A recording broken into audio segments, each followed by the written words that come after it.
your moments. When you celebrated, we turned it up. When you stumbled, we lifted your spirit. When the nation held its breath, we stayed present, informing, connecting. Hi, Eniola. Hi, Lagos. Good morning to every single one of you hearing my voice at this very moment. My name is Chidera Amakanya Dioha. Need I remind you, this is the best radio show on planet Earth. Yes, I said it. With your keyboard. Yes, I said it. Quote me anywhere. Say Chidera Amakanya Dioha says, "What's Hot is the best radio show on planet Earth." Welcome, and I trust that this is going to be the best 1 hour of your time. Stick around because it's going to be a very, very smooth one. All right, Lagos, good morning. This is Ijoma Charles on the mic, and I want to say a very wonderful happy new month to you guys. I've not seen you guys on radio on What's Hot. This month is still the new month of August, so you guys should stay with us, be chill, and listen, enjoy the fun. So, without wasting much of your time, let's dive into the first story, and of course, it's Pella. He's on the headlines. So, The man of the moment. the man of the moment. One word in plenty headlines. So Pella has come out to say, I found out most of the dollars were fake as I went to the bank. Pella cries out about the money sprayed during his wedding. Now, when I read this thing, I was just laughing. It was so funny. Why is it funny? Because this is when greed comes into the picture. I remember him preparing for this wedding. His wedding happened a week after Soso's wedding. And he came and said, oh, Soso's wedding will be nothing compared to what my own will be. Well, I think it's nothing compared to what his own will be because his own has been generating a lot of headlines, a lot of buzz and all of that. Why Soso's own was all about, the affluence, the class, the money and every beautiful thing that happened in it. But his own, from one catastrophe to the other. So all the dollars that were sprayed on him, most of it were fake. So when he took it to the bank, they told him, okay, you cannot cash this thing, no, na paper, no be real money. So he has come out to lament and to say, that it's not fair. Why would people do this to him? That he actually knows the people that dropped those fake dollar notes. I don't know how he intends to differentiate real from fake. Those that dropped the real ones and those that dropped the fake ones. Because one of them is, he brought out a bundle, like several bundles, maybe 5 or 6 in a pack, and $100 bills, but all of them were fake. I can imagine the heartbreak. I can imagine how much he has planned, what he was going to do with all that money. When you convert $100 to naira, and you're like, you know what it is now. It's not small change. So now this goes out to everybody out there who wants to. I want to use my wedding to prepare people. I want to use my wedding to break the internet. I want to use my wedding to make money because I know people that are going to come and spray me money. Be careful. Another former don't enter situation. Before you go and collect loan, borrow money, finish, want to say people go spray you plenty money. At the end of the day, you find out that it is fake.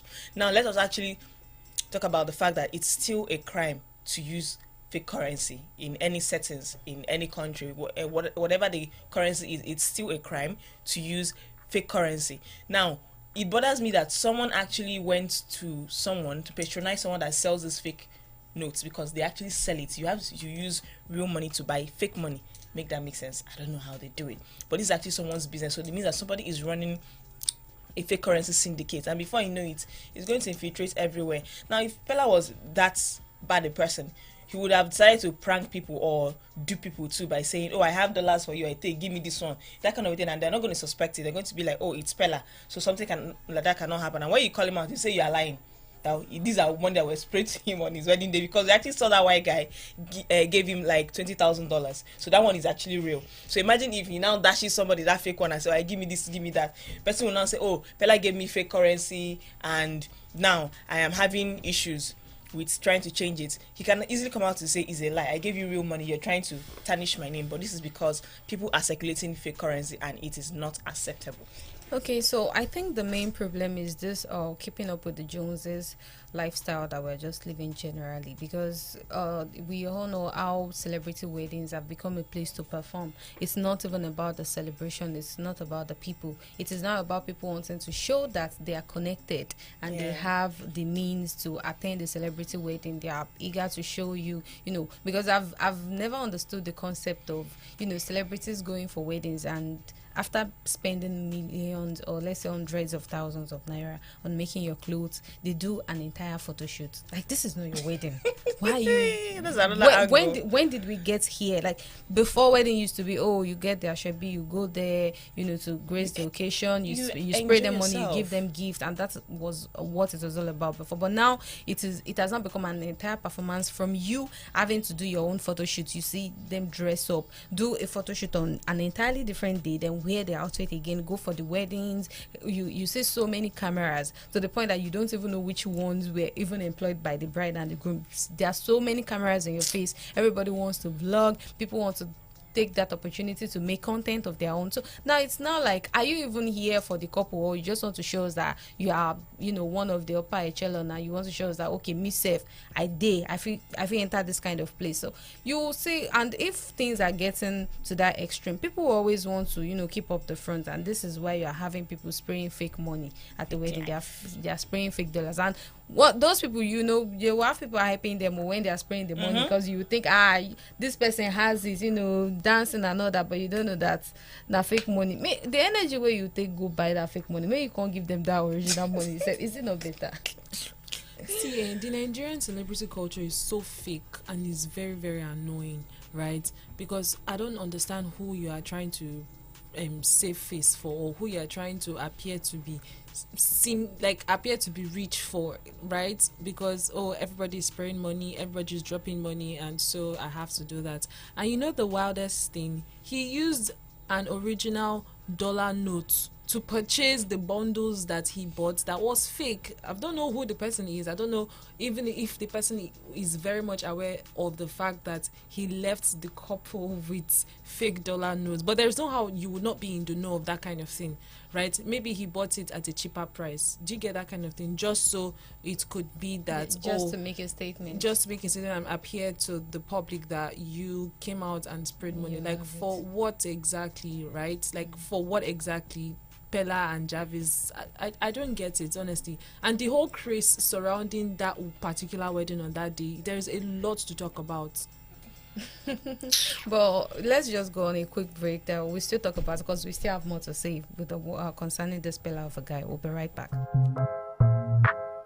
Caring across Lagos, Port Harcourt, Benin, Abuja, and every heartbeat in between. One rhythm, one sound, one family.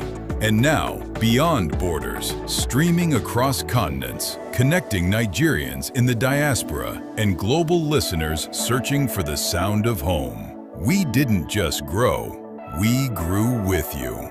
Through weddings and wins, through heartbreaks and hustle, through late nights, early mornings, and everything in between. Because it was never just radio. It's lifestyle, it's culture, it's connection. More music, less noise, more feeling, more life. This isn't just a station. This is your rhythm. Rhythm FM, growing with you everywhere.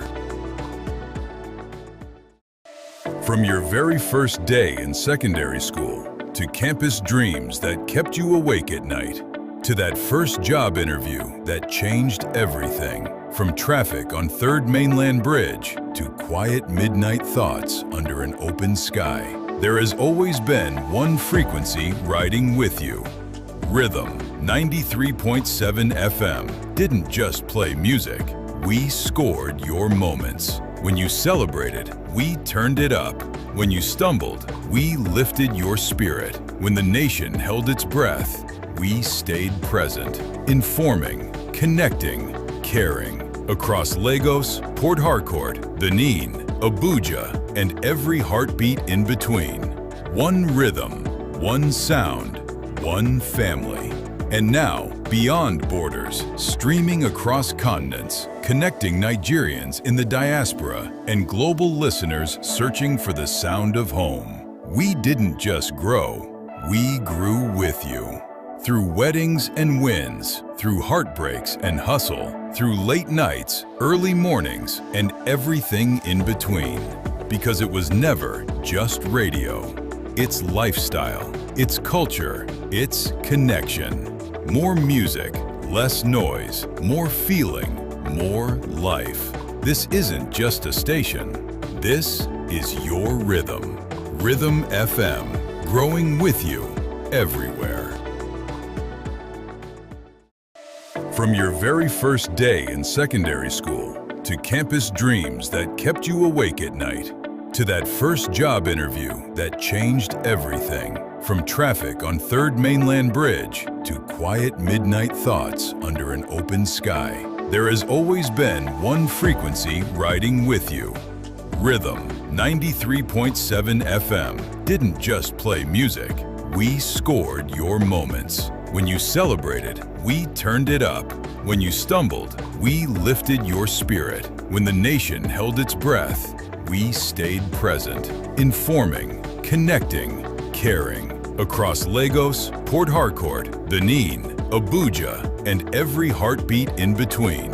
One rhythm, one sound, one family. And now, beyond borders, streaming across continents, connecting Nigerians in the diaspora and global listeners searching for the sound of home. We didn't just grow, we grew with you.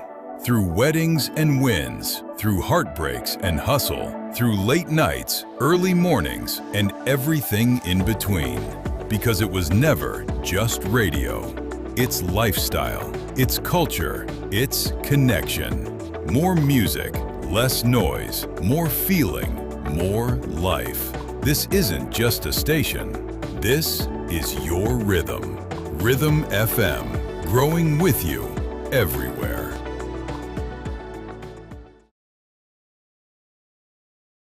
On Rhythm 93.7 FM.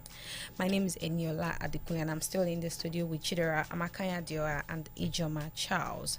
Okay, so we're talking about, Pella before we went on a break, the wedding shenanigans, and let's just launch our next topic, which is also Pella. So I saw a video that, went viral on X where all these agberos that were outside the wedding venue, right? They were laying curses, insult and curses. I'm talking about serious curses that should not be heard of. They were raining curses on Pella and Jarvis, saying, they instructed the soldiers at the venue to drive them out, and the soldiers beat them. Some of them got caught with the whip that the soldiers were trying to just use to disperse the crowd and all that, and they were cursing seriously.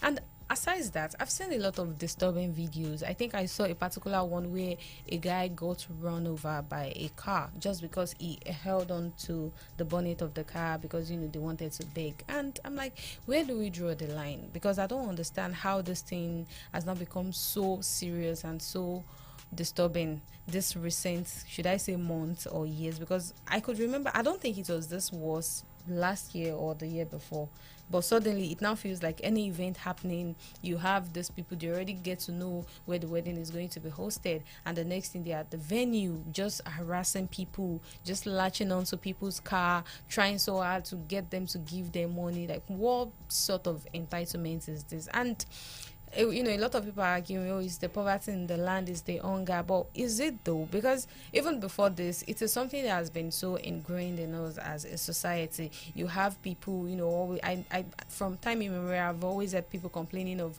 coming back from the airport and the likes, and you just have these people tasking you, and what did you bring for us? Anything for us? You go anywhere, let's say a restaurant, a shopping mall, the security guards, they are ready to extort you. Next thing, God, please, anything, nothing small. I think I still had this experience last week where we went out Chidera, and the security guard was trying to get money, and the driver in question was even telling him, there is nothing available, and this guy was still insisting that there is nothing too small. Like, I was like, why do you have to feel entitled, even if you are hungry, even if things are bad?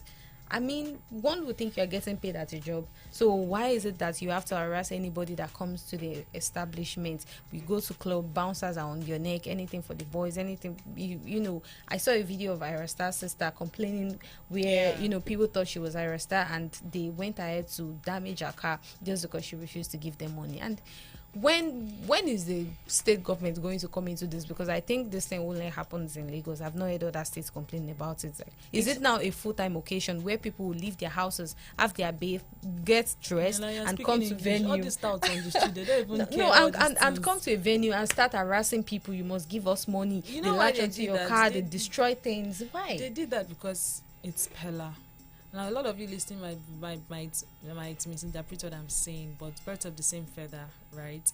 Pella is seen on TikTok. Everybody has access to phone. Pella is seen on TikTok, Tap, displaying tapping, the begging for same, lions and the likes. displaying the same attitude that they display in public. Pella does it on social media, so it's not quite far-fetched. Now, this doesn't go to say that every other celebrity who has had marriages did not have hoodlums loitering at the entrance of the venue, though. But I mean, I think it was curtailed to an extent. But this one, I heard, and from what I saw, a vast majority of these touts were outside harassing guests who came to just have a good time at the wedding party. It's crazy. It's really crazy. And I said this on TV. All of this is enforced by the National Union of Road Transport Workers. Like, all of them just hide under that umbrella, right? This union has caused crass behaviors amongst young Nigerians who are supposed to actually be doing something for their lives. These agencies, they say it was developed to for transportation or whatever, but the purpose for which it was created has been entirely defeated. Every single person there is out to loot, out to get 200 naira that would sustain them for the day before thinking of what's going to happen for the second day, for the following day. It's crazy. It's really crazy, right? And I also heard that one person was actually harassed, but she was saved from this by the soldiers. Like, to what extent? It doesn't make any sense at all. They need to eliminate that body. It needs to be eliminated completely. I hear that it is headed by MC Oluomo. Of what use is that man? Of what use is that agency? Of what use is that establishment? They use it to disturb the peace of ordinary Nigerians. Imagine going for a wedding and somebody is stopping you. Someone is dragging your dress just so you could give them 500 naira. And if you don't give them 500, my God will help you. You'll be able to leave their hands in one piece. It doesn't make sense. All of this is enforced because there is no law that is governing. There is no law that is actually upheld to see that anybody who distorts the peace of another person by virtue of you being an area boy, they need to be put in their place, because all of this is enforcing their rubbish attitude. They think that they are gods. Meanwhile, they are smelly people who smell like dustbin.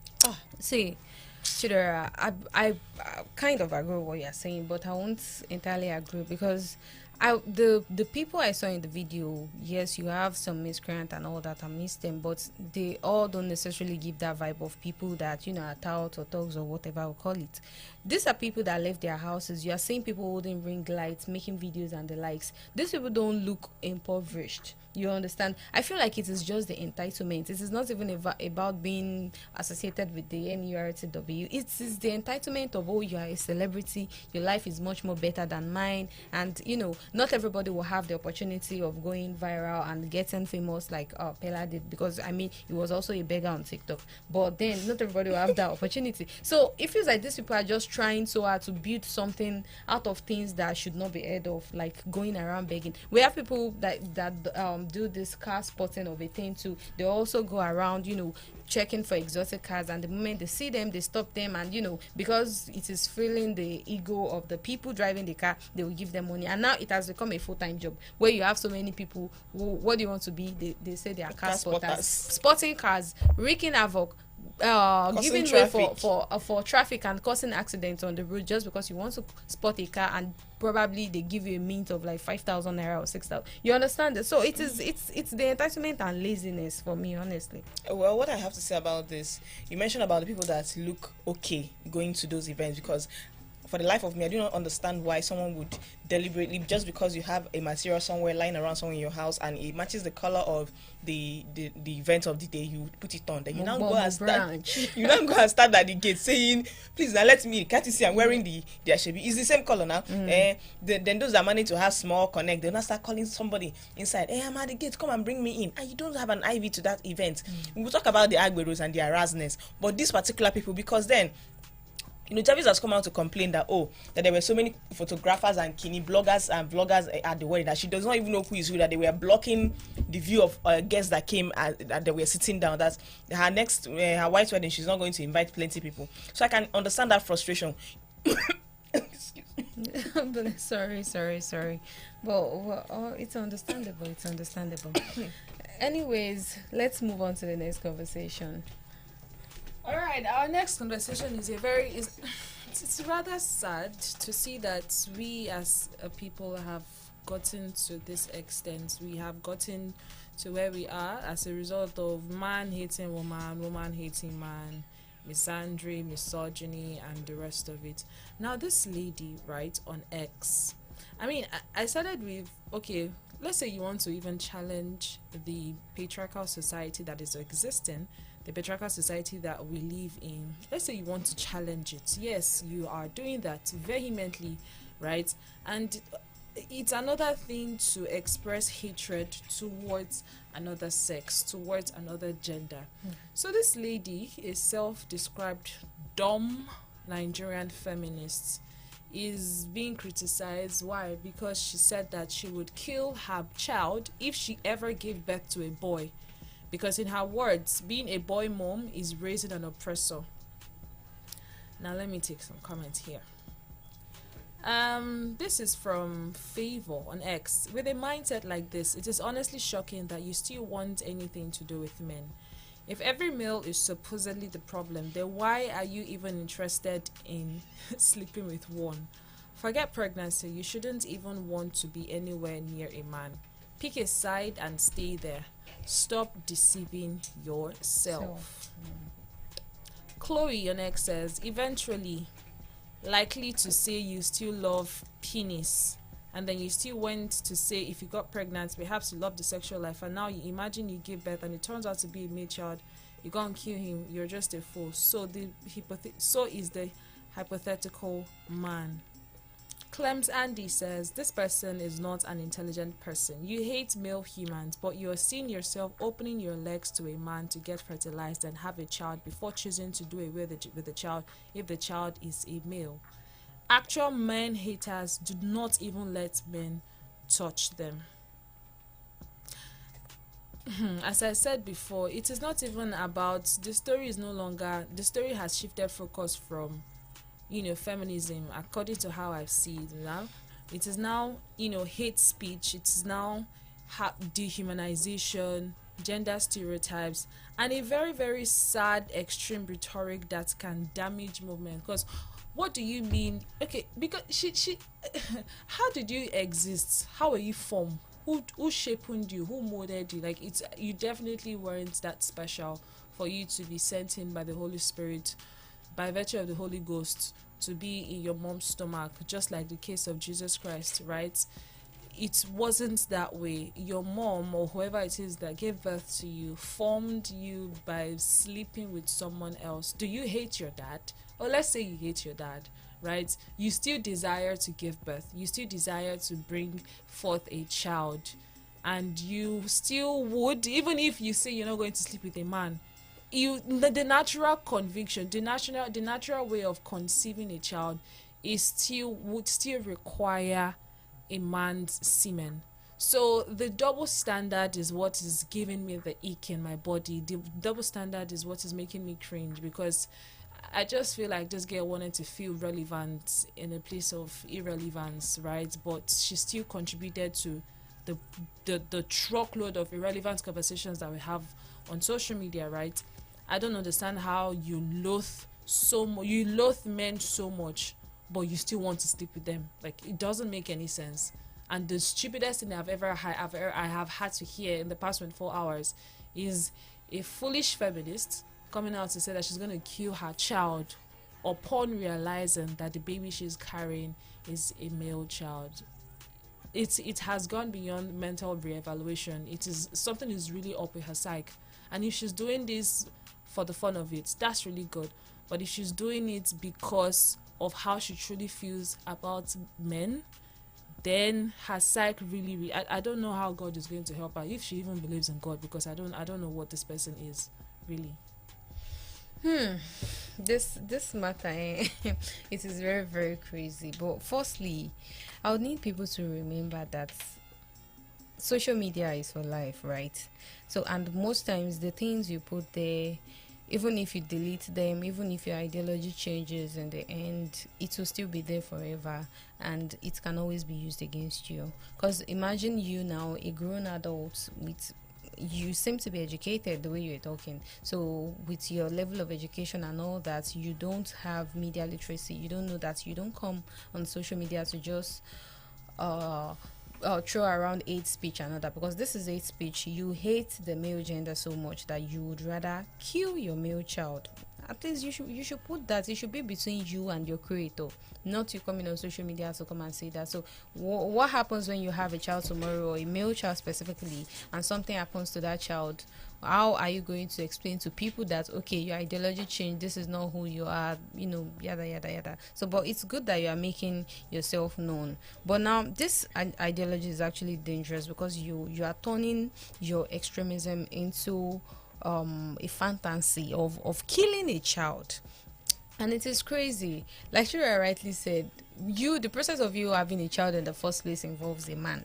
So if you are still dreaming, if in one way you still hope you are going to be a mom, a man will still be in the picture, even if directly or indirectly. Even if you go to a sperm bank, it is a man that still put that sperm there, that you are going ahead to go and get. So somehow your oppressor is still involved. So why do you want to carry something? Why do you want to carry a seed from your oppressor? And another thing is that I would rather call this person a misandrist. Honestly, this is not a feminist, because I know people who always want to latch on things like this. Oh, hey, this is what we are talking about. These people are so toxic. Feminists fight for equality. So I don't know where you left the whole fighting for equality and other fighting for women's rights to be able to like amount of things, and you're fighting for men to. Who traumatized you? I understand that maybe she could have been traumatized, maybe she has gone through a lot and all that, but still that doesn't give you the authority to go ahead to say you want to kill your male child just because you would not want to carry your oppressor. I mean, walk me through your thought process, because I'm struggling to find it. Well, she wouldn't want to carry her supposed oppressor, but she wouldn't mind opening her legs for the same species of supposed oppressor. No, she might not want to get a man involved in the conceiving process. However the method you want to have a baby. Yeah, I understand. Something from a man is You go to involved. sperm bank to collect. So it's men that donate those sperm for you to go and take them and inseminate yourself. But then let's actually call a spade, because at this point I think maybe that girl is a candidate of Yaba Left. They should check their list. Maybe one of them is missing, and it's her, because what she's saying is looking like someone that her mental state is damaged and it's not in order. So now people hide under the guise, oh, I'm a feminist, and they spread hate. Feminism has never been about killing the men, hating the men, doing away with the men, because whether you like it or not, both genders need each other to be able to survive properly. So now people hide behind the scenes of, oh, it's feminism. No, that's not what feminism is about. Feminism is about giving women freedom, letting them have rights and not just exist as properties and things to be owned by men. That is what majorly feminism is about. Freedom for women, and not you hating on men. You want to kill them to the extent you're willing to commit femicide. If you should have a boy child, you will kill the child. Who told you infanticide rather? Who told you had the rights to do that? And now you've said this in out. So tomorrow night, if you have a boy child, God and help anything you. happens to that child. And according to plenty. a comment I just got from WhatsApp now. So let us talk about legal reality check in Nigeria. Section 229 of the Criminal Code says that threat to kill is punishable. So actual infanticide carries life or death. So I'm not even joking. Even if she says it's a joke and all that, even the old feminist shield would not help her in court if DSS or police decides to pick this up. I mean, this is how you people set yourselves up for drugs. This is how you put yourself in problems. Posterity will hold you accountable, my dear, because after saying it now, you're not coming, it's a joke. You and who is joking? That's a literal threat to life. So, my dear, just go and meet Yaba Left people, so that we'll know where your problem is coming from. All right, moving on to the next conversation. Okay, so this this next conversation, it's what we've been dealing with, and now it's coming to haunt us in broad daylight. And this is the bishop conference. It was a very long talk and all of that. So, the Bishop Conference, right? Or am I saying double? Okay, yes. Bishop Cardinal Onaikon has come out to say many Nigerians youths can't even think of marriage because they are jobless. So he expressed his concern over Nigerians' worsening unemployment crisis, saying many young graduates can no longer think about marriage or building a future because they cannot find jobs. Now, this is coming after, during an interview, the Archbishop Emeritus of Abuja reflected on Nigeria's economic situation following the recent meeting between the Catholic Bishops' Conference of Nigeria and President Bola Tinubu. Now, it's been a very lengthy talk, but the crux of the matter is, he said, the terrible thing now is that many of our young people that have struggled to finish university are all going around with their degrees. They are unable to get a job, therefore they can't even think of marriage. They can't think of starting a family. They can't think of planning their life. That is terrible. He warned that the growing frustration among unemployed youths could have serious consequences if not urgently addressed, urging the government to show the political will to govern with honesty, fairness, and justice. He said, the only thing it takes is a political will to do the right thing. To be honest is how government is run. To be just to everybody, to be fair in this.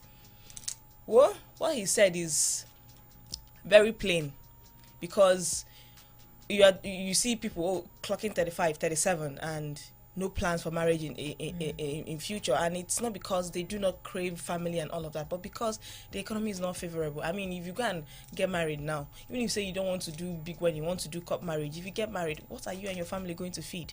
Have you seen the price of baby diapers? Have you seen baby food, hospital bills, school fees, and all of that? And this is someone who doesn't have financial stability, or maybe the job he's doing doesn't afford him so much, and then he has to raise a family. People will always say, oh, but our parents got married early. Yes, that was because they got married at a time when the economy was stable, things were fair and made sense. It's not the one that you're fighting to feed, and then your landlord is choking you with rent is increasing every minute. Everything is just designed to frustrate the youth currently. And as I'm saying this, I'm throwing this shade at one of my aunties that will be like, oh, what are you doing? What are you doing? This is the time you should get married and build with it. I'm like, auntie, if you should get married now with one boy like that and he doesn't have so much, are you going to feed me? If I come and beg you, if you give me money, let me buy pay top Gary so that I can drink, you will laugh at me. So it's not like we don't want to get married, but the economy is not fair at all. Honestly, it's very crazy. I mean, at this age, I always have that conversation with my dad, my aunties, and they're always, telling me about how at this age you already had 1 or 2 children. At this age, we're already dealing with life. We're already having our adult responsibilities and all that, and we could carry it. And I'm like, that was your time. The people that enjoyed Nigeria the most, the people that enjoyed Nigeria when it was good, have made sure that the coming generation is going to suffer and will not be able to enjoy their lives the way they did. Because as a young adult now, I mean, it is already enough that schooling takes a lot of time. If you are not delayed with the whole ASU strike and all that. I mean, I spent 6 years in uni instead of 4 years. That's already it. I've sacrificed 2 extra years of my life to schooling. So you come out to get a job, employers, not everybody will be lucky to get jobs immediately. They will ask you for years of experience. You have to go for NYSC. By the time you get all of that settled, you're just getting your own space, let's say in your late 20s to early 30s, and you expect somebody that has not been able to stand on their foot to think of marriage. Do you want children to suffer? Whenever we're talking about it, African parents, they were always shady. I'll tell them, you people need to make your peace with it. This generation, you have lesser people getting married, or some people even get married very, very, in your words, late. I don't think there's anything like late marriage. Anytime you are ready, but in your words, because of the society expectation that you should be married in your 20s, at most your early 30s. But a lot of people will get married in their late 30s, 40s, 50s. Be ready to see it, because this economy is not favorable. That's all. It's not smiling. All right, so the cardinal was very, very correct, because it's very valid. A lot of people, there's really no manual to that stuff, right? Now, a couple might have an understanding. They might not be the richest in the world, right? They might have an understanding that, let's actually, build together.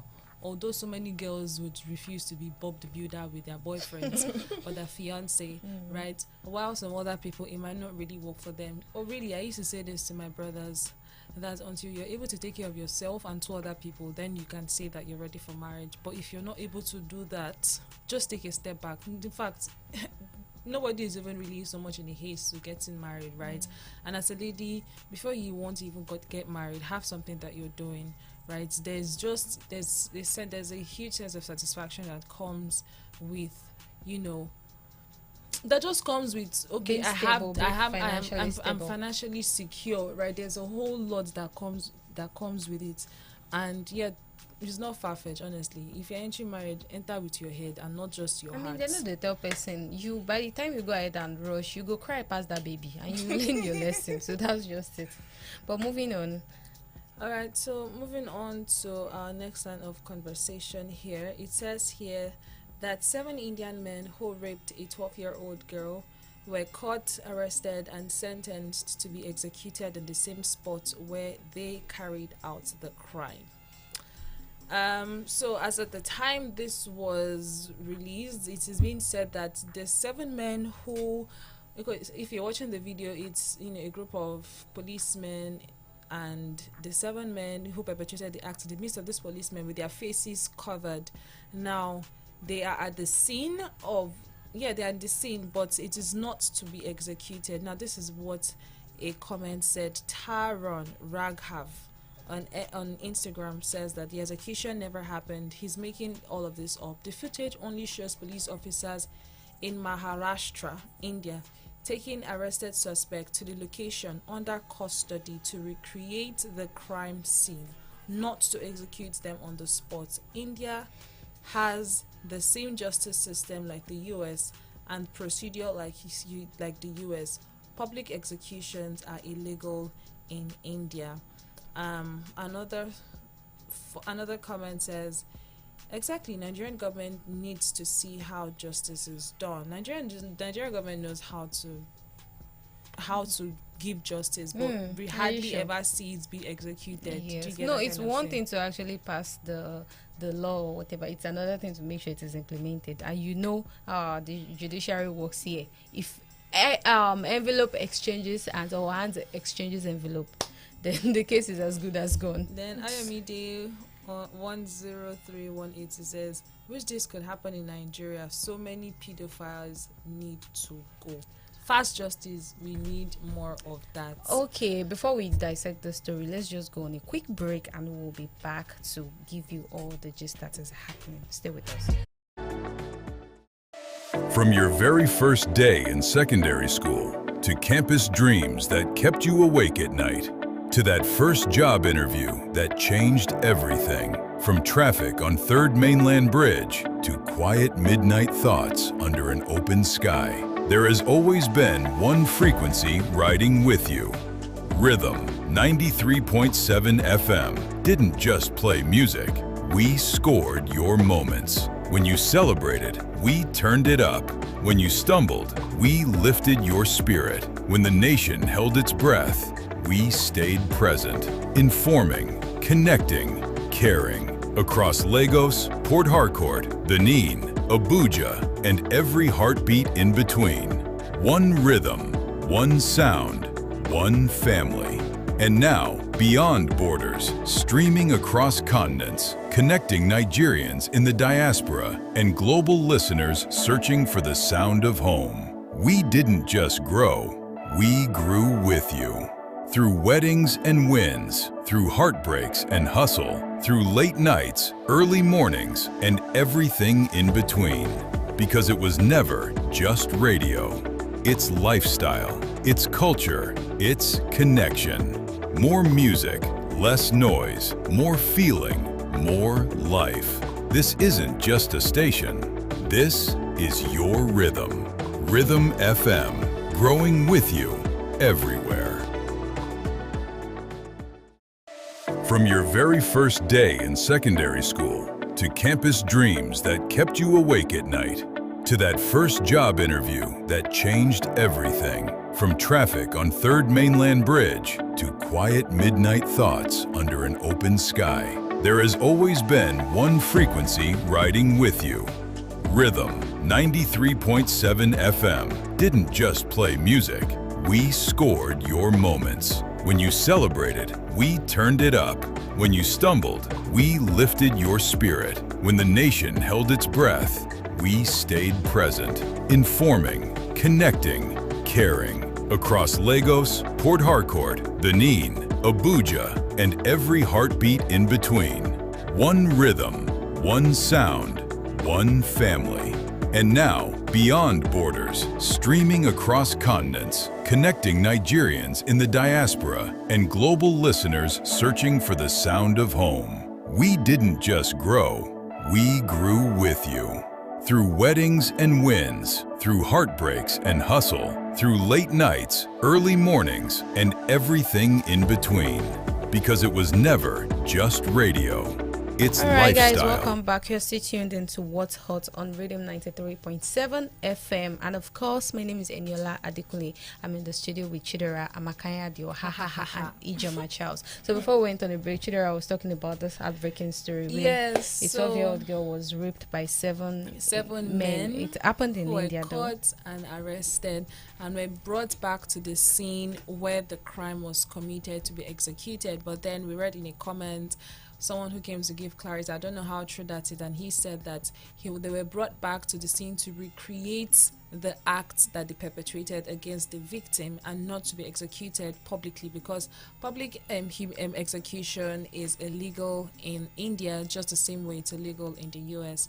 But a lot of people are not even about that. They are more majorly joyful about the fact that, oh, these people were actually taken into custody, they were apprehended, and they'll be faced the justice system for the punishment for the crime that they committed against the girl. Really, I'm just like, this is what should happen. Even if they will not be killed publicly, people need to derive consolation in the fact that, oh, this There's person is actually consequences. This person is going to consequences face. for one's action. And yeah, Honestly, this case is very, very sad because, I mean, rape is one of those crimes that I really, really cannot understand. There is no excuse for it. Forget all those silly, oh, what was she wearing, what was she doing, what was she... There is no excuse, because even when you find out that the victim is fully covered, you still see that rape can be perpetrated.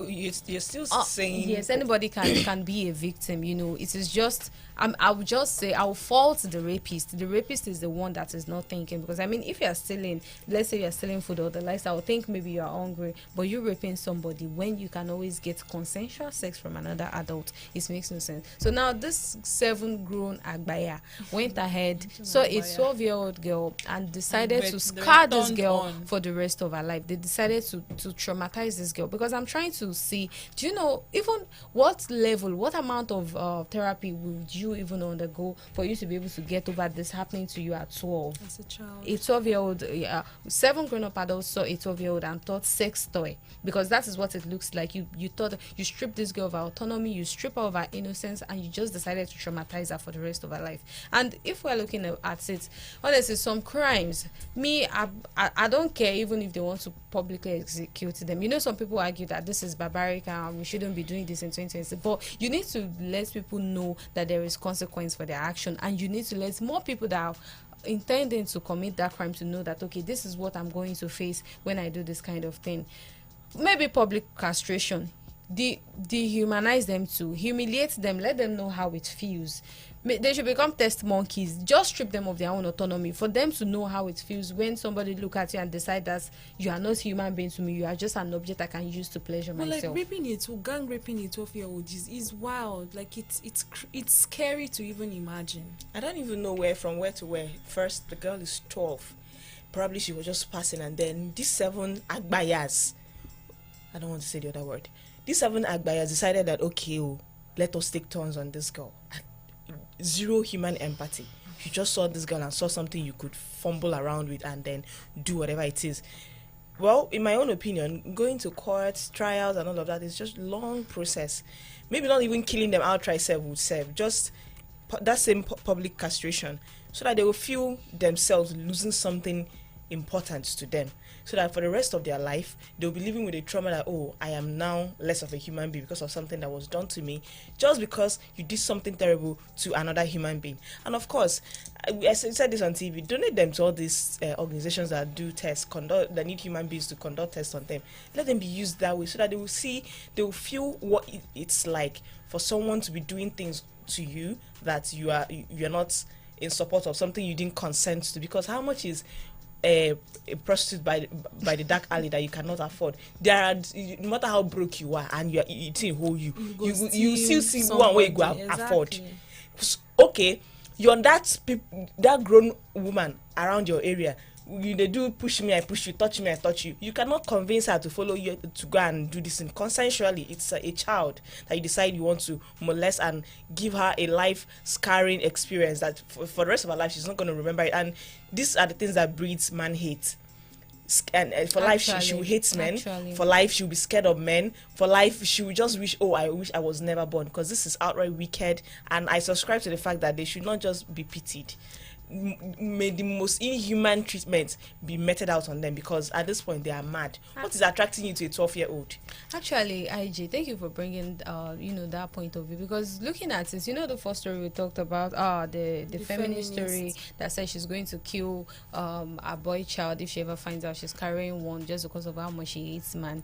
I mean, I was trying to look at it before and I didn't want to empathize with her because it makes no sense. Nobody's trying to promote any narrative or promote anyone saying they're going to kill an infant. But looking at it, you don't know what this person went through. You don't know how much the men in her life have traumatized her. You don't know the level of trauma she went through. Imagine this kind of girl now, a 12-year-old, going through this kind of thing, and there is no assurance that another thing will not even happen, because especially, I'm not trying to be stereotypical, but Indians, I think there is this reputation they have, especially when it comes to rape and all that. It's something that is so serious, and it is serious everywhere, but India specifically, it is very, very serious. And I'm even speaking from experience, because I remember being a teenager, being a child on Facebook, and you just have this Indian men calling you and sending you nude pictures, unsolicited nude pictures. You've not talked to this person before. You've never had any conversation with them. They add you up on Facebook, and the next thing,